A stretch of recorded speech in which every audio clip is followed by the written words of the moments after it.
Hi there, so I'm just down at the beach and oh, it's been ages since I've done a live video.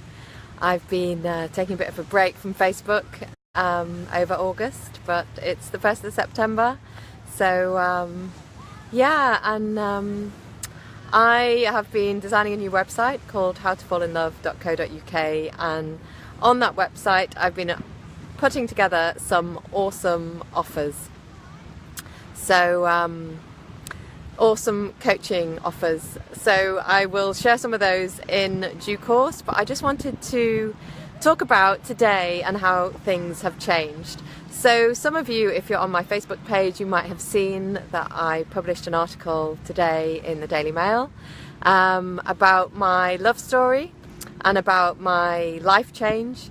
And the interesting thing, I'm going to blog about this, but I thought I'd do a vlog about it. So the interesting thing is I wrote for a piece for the Daily Mail, the first time I ever wrote for them in 2011, my baby goggles piece, Dating with Baby Goggles On.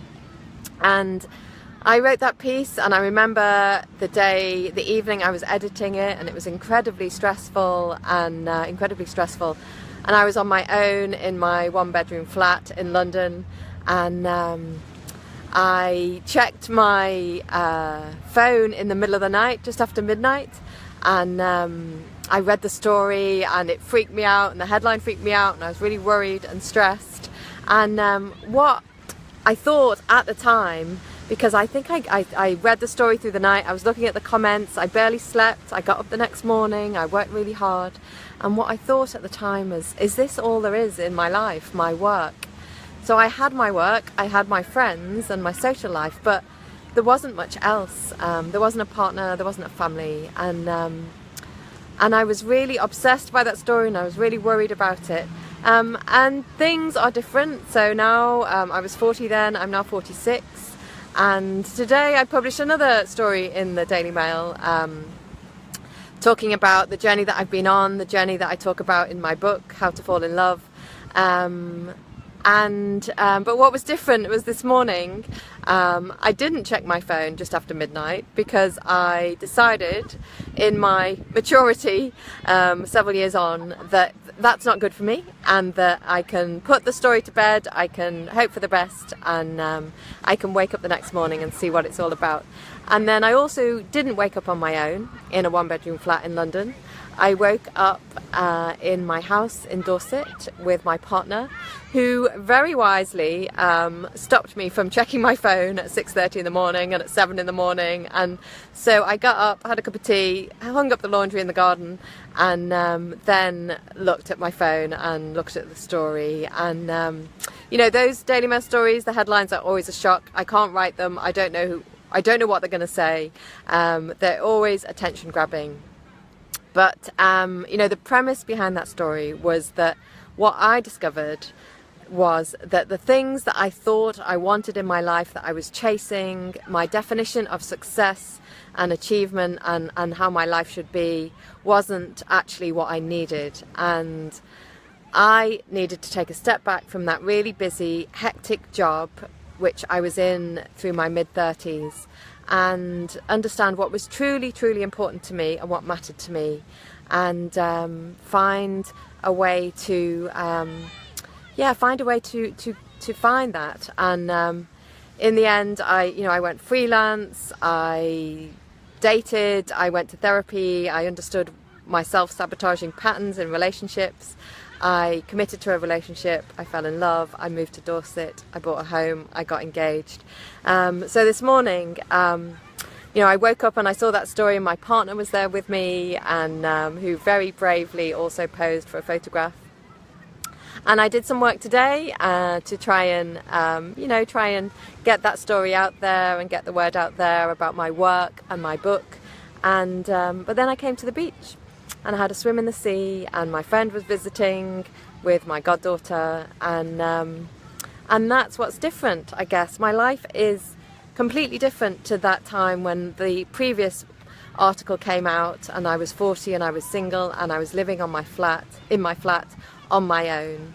This morning, woke up with company, did some work, but then came to the beach and had a swim. And my work is still important to me. My work is really important to me. I'm still ambitious. I still want to be successful, and I still want to do the work that I really want to do, which is spreading the message of how to fall in love and how to change our relationship with ourselves so that we can have healthy relationships with others. I have a real mission, and I feel like it's some form of service and it can be of benefit to people. So I am still ambitious, but my work isn't all of me anymore, which is how it used to be. You know, I did have relationships, but it was always about the work, and it was always about the next job. Or I remember, you know, a few years before turning 40, looking to apply for a job at the United Nations in New York with Reuters, and I'm so pleased they didn't give me that job, because that was just continuing up a ladder that I no longer wanted to be climbing. So I stepped off the ladder, changed my life, and there I am again in the Daily Mail talking about something different, talking about accepting that this is good enough, that my partner is good enough, that this life is good enough, that I don't need to keep striving and looking for something different and better. And yeah, I am one of these people who's always striving and always seeking, and who has a bit of a habit of thinking that I'm doing life wrong and everyone else is doing life right.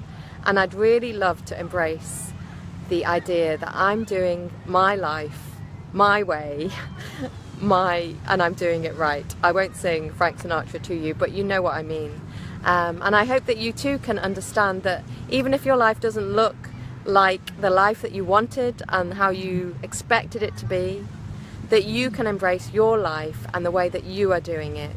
You know, few of us, I believe that very few of us get exactly what we want and expect out of life. We may get married and have kids, but we may fall ill. You know, somebody dies.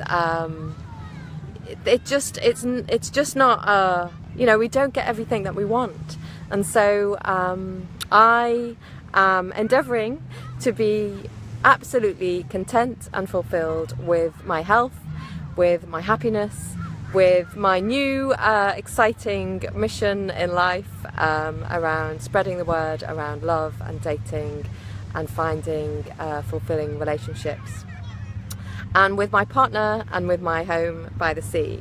So yeah, if you would like to know more, I have a new website, howtofallinlove.co.uk.